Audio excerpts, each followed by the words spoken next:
सभी को मेरा नमस्कार। आज है 16 मई। तो आज का वीडियो का टॉपिक है daily current affairs. Daily current affairs का पार्ट कौन सा है? ये पार्ट है आपका 161। डेली करंट अफेयर्स में सबसे पहले हम दिवस से स्टार्ट करते हैं। क्वेश्चन दिवस से कई आने लगे हैं, तो चलिए स्टार्ट करते हैं डेली करंट अफेयर्स। तो पहला क्वेश्चन है, हाल ही में राष्ट्रीय डेंगू दिवस कब मनाया गया? डेंगू जानते हैं, कहते हैं डेंगू हो गया, तो राष्ट्रीय डेंगू दिवस कब मनाया जाता है? 16 मई। अब डेंगू हो तो आपको याद रहना पड़ेगा कि डेंगू दिवस कब मनाया जाता है? 16 मई को। राष्ट्रीय डेंगू दिवस कब मनाएंगे? 16 मई। यानी आप कहते हैं डेंगू मलेरिया हो गया, तो डेंगू दिवस, राष्ट्रीय डेंगू दिवस 16 मई, यानी 16 मई को राष्ट्रीय डेंगू दिवस मनाया जाता है। नेक्स्ट है, भारत का पहला ये मेगा ग्रीन फील्ड एशियाई किस राज्य में विकसित किया जाएगा? ये भारत का पहला है, India of first mega green field एशियाई किस राज्य में विकसित किया जाएगा? तो ये कहां किया जाएगा? तमिलनाडु में। कहां किया जाएगा?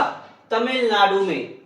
अब आपको पता होगा कि हाल ही फिलहाल में तमिलनाडु में चुनाव हुए, जहां पर जो जोसेफ विजय हैं उनकी पार्टी को बहुत ही अधिक बहुमत मिला, यानी कि उनके पार्टी के कई विधायक बने, तो उन्होंने सरकार बनाई है। तो वो कौन से नंबर के मुख्यमंत्री बने हैं? तो सी जोसेफ विजय तमिलनाडु के 9वें नंबर के मुख्यमंत्री बने हैं। कौन से नंबर के? 9वें नंबर के। अपडेट क्वेश्चन, करंट क्वेश्चन है, इसलिए आपको याद रखिए, क्योंकि कभी कभी क्या पूछ लेता है? नंबर पूछ लेता है कि कौन से नंबर के हैं। तो सी जोसेफ विजय तमिलनाडु के 9वें मुख्यमंत्री बने हैं। तो चलिए तमिलनाडु के बारे में समझते हैं। हमने अधिक से अधिक तमिलनाडु के बारे में लिखा हुआ है, तो इसका उत्तर होगा तमिलनाडु। कैपिटल इसी चेन्नई। सीएम जोसेफ विजय या सी जोसेफ विजय भी बोलते हैं। 9वें नंबर के मुख्यमंत्री बनेंगे। सीड्स, सबसे ज्यादा उत्पादन क्या होता है? यहाँ पे लौंग और फूल भी होता है। ये ऑल ओवर भारत में जितने भी राज्य हैं, तो सबसे ज्यादा लौंग का उत्पादन कौन सा राज्य में है? तमिलनाडु में। नहीं, तमिलनाडु में लौंग का उत्पादन सबसे अधिक होता है। क्वेश्चन कैसे बनेगा कि लौंग के उत्पादन में कौन सा राज्य शीर्ष है? तो तमिलनाडु। तमिलनाडु लौंग के उत्पादन में शीर्ष राज्य है। गवर्नर कौन है इसके?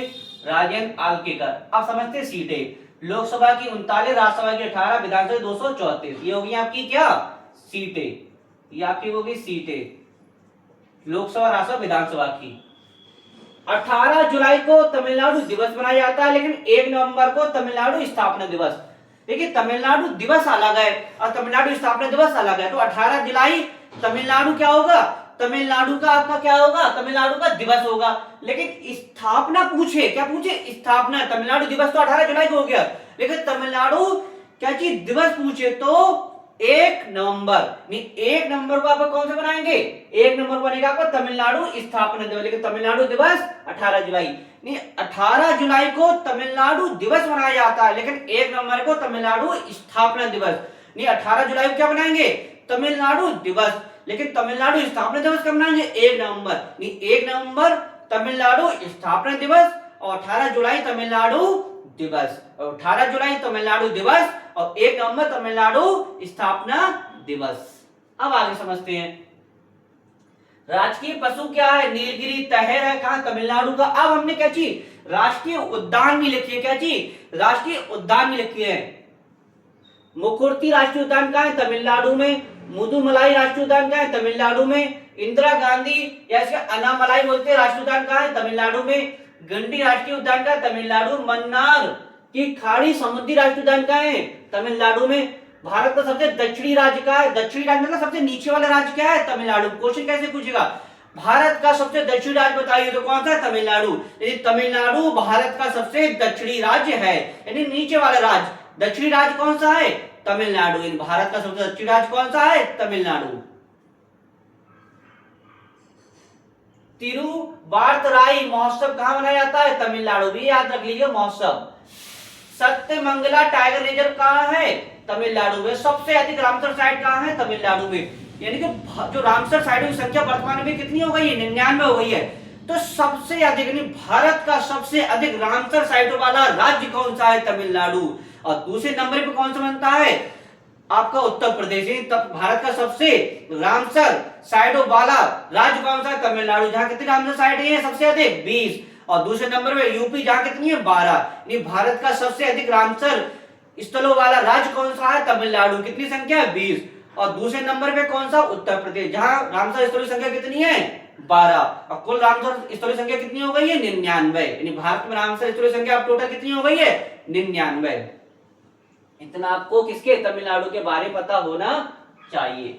अब आगे समझते हैं, हाल ही में भारत व किस देश के बीच एलपीजी सप्लाई पर समझौता हुआ, यानी कि भारत और किस देश के बीच एलपीजी सप्लाई पर समझौता हुआ, यानी भारत अपने देश Bharat India and which country के बीच मतलब क्या समझौता हुआ, यानी कंप्रोमाइज कह सकते हैं प्रकार से हुआ, यानी भारत और किस देश के बीच एलपीजी को लेकर समझौता हुआ, यानी भारत और किस देश के बीच एलपीजी सप्लाई को लेकर समझौता हुआ। तो यूएई और भारत के बीच एलपीजी सप्लाई को लेकर समझौता हुआ। अब यूएई के बारे में समझते हैं, उनकी कैपिटल करेंसी के बारे में समझते हैं।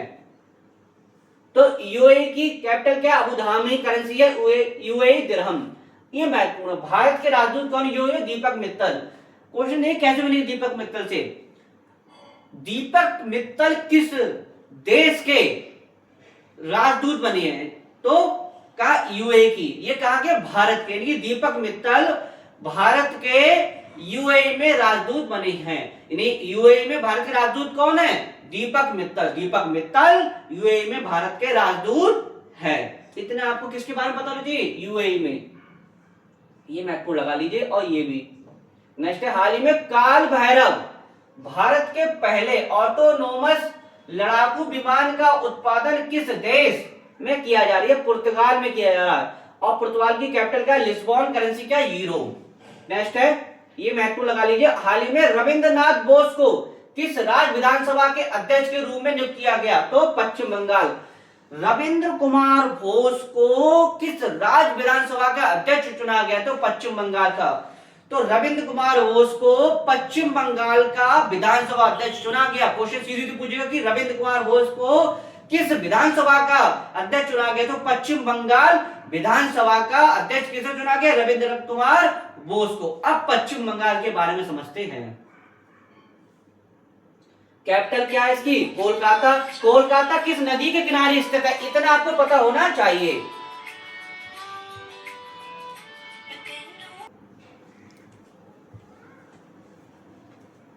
तो आपका कोलकाता चल रहा था, कोलकाता यानी पश्चिम बंगाल की बात हो रही थी, पश्चिम बंगाल कैपिटल क्या कोलकाता। अब कोलकाता किस नदी के किनारे स्थित है, हमने कई बार क्वेश्चन बता चुके हैं, तो आज क्लास का पहला क्वेश्चन होगा कोलकाता किस नदी के किनारे स्थित है। महत्वपूर्ण क्वेश्चन की कोलकाता किस नदी के किनारे स्थित है, कमेंट में आप लोग बताइएगा। अब आगे बढ़ते हैं इससे, सीएम कौन बने, शुभेंदु अधिकारी। कौन से नंबर के, 9वें नंबर के। नंबर याद रखिए क्योंकि नंबर बहुत पूछ सकता है कि शुभेंदु अधिकारी पश्चिम बंगाल के कौन से नंबर के मुख्यमंत्री बने, 9वें नंबर के। शुभेंदु अधिकारी पश्चिम बंगाल के 9वें नंबर के मुख्यमंत्री बने हैं। 9वें नंबर के मुख्यमंत्री पश्चिम बंगाल के कौन है, शुभेंदु अधिकारी। गवर्नर कौन है, आर एन रवि। सीटें कितनी है, लोकसभा की 42, राज्यसभा की 16 और विधानसभा 295। ये क्या थी आपकी सीटें थी, आपकी क्या थी सीटें। शीर्ष क्या है, चावल का उत्पादन। सबसे अधिक चावल कहां होता है, पश्चिम बंगाल में। ऑल ओवर भारत में जितने भी राज्य हैं सबसे अधिक चावल उत्पादन कहां है, पश्चिम बंगाल में। चावल का उत्पादन शीर्ष राज्य कौन सा, पश्चिम बंगाल। जीआई टैग मिला कुछ चीजों को, नोलेन गुरे संदेश एक मिठाई, बहुत स्वादिष्ट मिठाई होती है जिसे जीआई टैग मिला है, कहां, पश्चिम बंगाल की नोलेन गुरे संदेश मिठाई है जो क्या चीज जीआई टैग मिला है। सुंदरबन का शहद है, ये शहद है बहुत अच्छा मीठा होता है, काला नीली चावल स्वादिष्ट होता है खाने में। कादियाल की साड़ी बहुत सुंदर होती हैं, तो ये क्या जीआई टैग मिला है। इतना आपको पश्चिम बंगाल के बारे में पता होना चाहिए। नेक्स्ट, हाल ही में भारत का पहला मानव हाथी संघर्ष अनुसंधान केंद्र किस राज्य में स्थापित किया जा रहा है, तो झारखंड में। क्वेश्चन बहुत ही महत्वपूर्ण है, भारत का पहला मानव हाथी संघर्ष अनुसंधान केंद्र कहां स्थापित किया जा रहा है, झारखंड में। यानी झारखंड में भारत का पहला मानव हाथी संघर्ष अनुसंधान केंद्र कहां स्थापित किया जा रहा है, झारखंड में। यानी झारखंड में मानव हाथी संघर्ष अनुसंधान केंद्र स्थापित किया जा रहा है। अब झारखंड के बारे में समझते हैं। झारखंड कैपिटल क्या है, रांची। सीएम है हेमंत सोरेन, गवर्नर संतोष गंगवार, झारखंड में उदवा झील है और राजकीय नृत्य का है छऊ। छऊ क्या है? झारखंड का राजकीय नृत्य। क्वेश्चन नहीं कैसे पूछेगा छऊ से, भारत का जो झारखंड राज्य है उसका राजकीय नृत्य क्या है? छऊ। छऊ कहां का? झारखंड का राजकीय नृत्य है। कहां का नृत्य है? राजकीय नृत्य कहां? छऊ कहां का है? कहां का? झारखंड है। झारखंड का राष्ट्रीय नृत्य क्या है? छऊ। यानी छऊ झारखंड का राजकीय नृत्य है। अब एक नृत्य से बात हो रही तो नृत्य से क्वेश्चन पूछ लेते, उत्तर प्रदेश का राजकीय नृत्य क्या है? उत्तर प्रदेश जो राज्य है उसका राजकीय नृत्य क्या है? कमेंट्स में आप लोग बताइएगा। नेक्स्ट है, ये महत्वपूर्ण है और इससे आगे वाला भी, जीआई प्रमाणित अदरक की खेती के लिए किस राज्य सरकार ने अदरक मिशन शुरुआत की? तो मिजोरम ने शुरू की है अदरक मिशन। जीआई टैग मिला था इसके लिए, अदरक के लिए। कैपिटल इसकी मिजोरम के आइजोल, सीएम है लाल दुआमा, गवर्नर है यूके सिंह। रीड स्नेक सांप की नई प्रजाति खोजी गई कहां? मिजोरम में। अब ये महत्वपूर्ण, भिक्षावृत्ति प्रतिबंध विधेयक पारित किया, यानी कि किसने? आपका मिजोरम ने। मिजोरम ने क्या किया? भिक्षावृत्ति प्रतिबंध पारित किया, यानी कि जो वहां पे आप देखते होंगे कई राज्यों में कहीं भीख मांगते हैं, तो जगह जगह पे कहीं आपने चौराहे पे भीख मांगते हो देखेंगे, मंदिर के बाहर भीख मांगते हो दिखेंगे। तो या कहां पर ये आपकी बात हो रही है? आपकी मिजोरम की बात हो रही। तो मिजोरम की बात हो रही, तो मिजोरम में क्या है? एक ऐसा विधेयक पारित किया है जहां पर जो भिक्षावृत्ति लोग मांगते हैं, क्या चीज, वो अब वहां पे नहीं मांगे जाएंगे, यानी कि वहां पे प्रतिबंध लगा दी, कोई भी आप क्या चीज भीख नहीं मांग सकता है।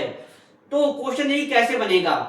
भिक्षावृत्ति पर प्रतिबंध लगाने वाला विधेयक किस राज्य ने पारित किया? तो मिजोरम ने। मिजोरम ने भिक्षावृत्ति पर प्रतिबंध लगाने वाला विधेयक पारित किया है। तो भिक्षावृत्ति पर प्रतिबंध मिजोरम। मिजोरम भिक्षावृत्ति प्रतिबंध। अब आगे समझते हैं। यह महत्वपूर्ण क्वेश्चन है, क्योंकि यह क्वेश्चन इसलिए महत्वपूर्ण है क्योंकि आप देख रहे हो सोने चांदी के दाम बढ़ना शुरू हो गए हैं। तो इस क्वेश्चन के बाद आप समझेंगे कि सोने चांदी के दाम क्यों बढ़ रहे हैं। तो चलिए समझते हैं।